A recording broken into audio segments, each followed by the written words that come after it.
ፋሚሊ አፋር አንድ አባባል አለው ጀዛ በዲህ በደን ደበን ኮክ ማዓም ባልታ ይላል። ምን ማለት ነው? ጀዛ የልጅ ልጅ አይጠብቅም። በቃ ይሄ ግፍ ጀዛ ማለት ግፍ ማለት ነው። አሁን በፈጣሪ በቃ የሰው ልጅ አልማር ሲለው እዚሁ እጅ በእጁ ነው በቃ ስራውን የሚከፍልህ። በሰው ከተሳለጥክ በሰው ችግር ሰው ላይ ግፍ ካደረስክ እስከ አኪራ አይጠብቅህም። የልጅ ልጅ ምናምን አይጠብቅም። እዚሁ ነው ግፍህን ስራህን የሚሰጥህ እጅ በእጁ ነው። ደረሰኝ እዚሁ ይቆርጥልሃል።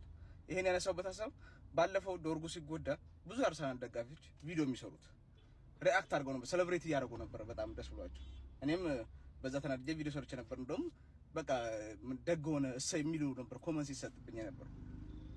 በማንኛውም ህይወት ዘርፍ ነው የምላችሁ፣ በስፖርት ብቻ አይደለም። በሰው ችግር፣ በሰው ሀዘን፣ ሰው ላይ መከራ የምታደርስ ከሆነ እንደ በፊቱ አኪራ ድረስ አይጠብቅም። እዚሁ እጅ በእጅ ይሰጣል ፈጣሪ። ይሄው ሜሪኖ፣ ኦዲጋርድ፣ ሳካ በተከታታይ ነው የተጎዱት። ሜሪኖ ለዓለም ዋንጫ ጭምር ላይ ደርስ ይችላል። እኔ ደስ ብሎኝ አይደለም አግባብ የአፋርኛውን ተረት አባባል ነገርከን። እኔ ደግሞ በአማርኛ አንድ ተረት አስታወስከኝ። ደህና ሰው ሲበላሽ የለውም ቅራሪ ይላል የኛ ሰው ሲተርት ማለት ነው።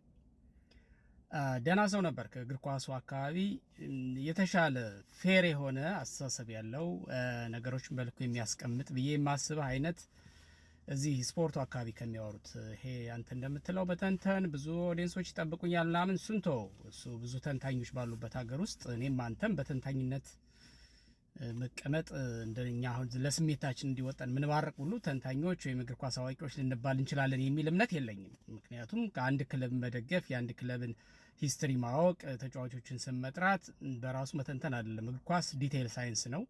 በደንብ ዲቴይል ሳይንሱን ማወቅና በሚገባ መተንተን ያስፈልጋል። በዚህ ልክ የሚተነትኑና የሚጠበቁ ማለቴ እኔን ራሴን ጨምሮ ጠብቀን የምንሰማቸው ሰዎች አሉ። በስም መጥራት ካስፈልገ ብዙ መጥራት የምንችላቸው ሰዎች አሉ።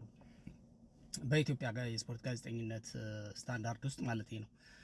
በዓለም አቀፍ ደግሞ ደረጃ ያው ብዙ ናቸው በጣም እና ምንድነው ለሌላ የፈለኩት አሁን ይሄ በጉዳት መቀለድ ምናምን የሚለው ነገር ላይ ብዙ ጊዜ ስሜቴን ስለሚነካኝ እየወጣሁ እናገራለሁ። የአርሰናል ደጋፊዎች ነው በተጎዱ ተጫዋቾች ላይ ሙድ ሲይዙ በጣም ስለሚያበሳጩኝ ወጥቼ እናገራለሁ።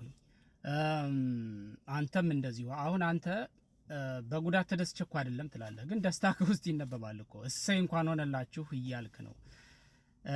እንግዲህ አማርኛውን አገላለጽክን ሳታውቀው እየተናገርክ ከሆነ አላውቅም፣ ግን በዶርኩና በሌሎች በማንቸስተር ዩናይትድ ተጫዋቾች አሟርታችሁ ይሄው እናንተ ተጎዳላችሁ፣ ሳካ ተጎዳ፣ ሜሪኖ ተጎዳ፣ ሜሪኖ እስከ ዓለም ዋንጫው ድረስ አይኖርም ምናምን ትላለህ። ኦዲጋርድን ረስተዋል፣ ወሳኙን ሞተር እሱም ተጎድቷል። በነገራችን ላይ ሌላም ሊደገም ይችላል።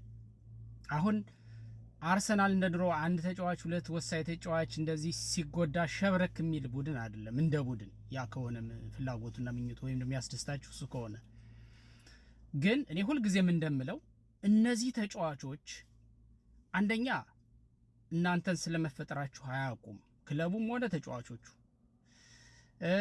ሁለተኛ ነገር ወደ ሲሪየስ ጉዳይ ስንወስደው ደግሞ እናንተ ስላላችሁ አይጎዱም፣ እናንተ ደግ ስለተመኛችሁም ደህንነታችሁ አይጠበቅም። መጎዳት ሲኖርባቸው ይጎዳሉ፣ መዳን ሲኖርባቸው ይድናሉ። እድለኛ ካልሆነ ደግሞ ከስንት አንድ ከእግር ኳስ ዓለም ተገሎ የሚቀርም አለ። እንደ ኤደን ሃዛርድ አይነት በቃ የት ይደርሳል ስንት ዓመት እንመለከተዋለን ብለን ያሰብነው ኮከብ በጉዳት ምክንያት መንገድ ላይ የቀረ ሌሎችን መጥቀስ እንችላለን። ስለዚህ ይሄ በጉዳት ምክንያት እንደው ቪዲዮ መስሪያ ርዕሰ ጉዳይ ስናጣ እየወጣን የምናወራበት ብዙ ነገር አለ። በነገራችን ላይ ቆም ብለን ካሰብን ዝም ብለን ለማውራት ብቻ ብለን እንዲህ በተጎዱ ተጫዋቾች ጉዳይ ላይ መመላለስ እኔ እንዴት እንደሚያስደስታችሁ ምን አይነት ሳቲስፋክሽን እንደሚሰጣችሁ አላውቅም። አሁን አንተ ወጣ ለምሳሌ ይሄው ዳፋርኛ የሆነ አባባል ጠቀስክና በቃ ማለት ስለተዘባበታችሁ ደረሰባችሁ። ሚሊየንም በለው 2 ሚሊዮን ወይም ቢሊየንም በለው የኢትዮጵያ ደጋፊ ሳካና ኦዲጋርድ ጋር እውነት ማለት ጥቂት እዛው እንግሊዝ እዛው ለሰሜን ለንደን የሚኖሩ በአካል አይተዋቸው አግኝተዋቸው ሊሆን ይችላል። ከአንድ ሰው ጋር ይተዋወቃሉ። እነዚህ ሰዎች የፋሚሊያቸው ናቸው፣ የስጋ ዘመዶቻቸው ናቸው። እንደ ወርግማኑም ከደረሰ መድረስም ካለበት ግፉ ነው። ምን አገናኛቸው ሲጀመር? ይሄ የእግር ኳስ ፍቅር ስፒሪቹዋሊ በውስጥ የተዘራ የእግር ኳስ ፍቅር ክለቡ እንድትወድ ያደርጋል። ክለቡን ትደግፋለህ። ለክለቡ ውጤት የሚያመጡ ተጫዋቾች ደግሞ ያው ጤናማ ሲሆኑ ሲጫወቱ ደስ ይልሃል። ሲጎዱ ደግሞ ሌላ ሰው ይተካቸዋል። ብራዘር የሚጎዱት እነሱ ናቸው እንጂ እዚህ ያለ ደጋፊ አይደለም። እሰይ ልል ይኸው ተጎዱላችሁ፣ የእጃችሁን አገኛችሁ ልትላችሁ አትችልም። ምንም በቃ አራባና ቆቦ ነገር ነው እያነሳችሁ ያላችሁት። ስለዚህ በተጫዋቹ ጉዳት ላይ ይሄ አንተም ጥሩ ያወራው መስሎህ ግፍም ነው ብለህ ከተናገርክ አንተም ግፍ ነው። አሁን ደስ ብሎኝ አይደለም ስለተጎዱ፣ ግን የእጃቸውን ያገኛቸው እንዲህ በማለታችሁ ሳይውል ሳያድር እንደዚህ ሆነ። ምን ማለት ነው ይሄ? ታዲያ ሲተረጎም ሲተነተን ምን ማለት ነው ይሄ? መልእክቱ ኮር ፖይንቱ ምንድን ነው? ይሄው እናንተም በማንቸስተር ተጫዋቾች ላይ ሙድ እንደያዛችሁ ወይም በመጎዳታችሁ እንዳላገጣችሁ ይሄው እናንተም ተጎዱላችሁ ነው። በነገራችን ላይ ዶርኩም ለአንተ ምንም አይደለም፣ ወይም ፋሚሊ አይደለም፣ ወይም የቅርብ ሰው አይደለም። መኖሩም ሆነ አለመኖሩ አንተ ላይ የሚያመጣው አንድም ነገር የለም። የሳካና የኦዲጋርድ ወይም ደግሞ የሜሪኖም ለአርሰናል ደጋፊዎች እንደዛው። ስለዚህ እንደዚህ አይነት ዝም ብሎ ይሄ አራባና ቆቦ አይነት ነገር እያነሱ በማይሆን ነገር ላይ መመላለስ ራስን ያዋርዳል እንጂ ምንም የትም ሊያደርስ አይችልምና ፕሊስ እንደዚህ አይነት ነገር አቁሙ ለማለት ነው።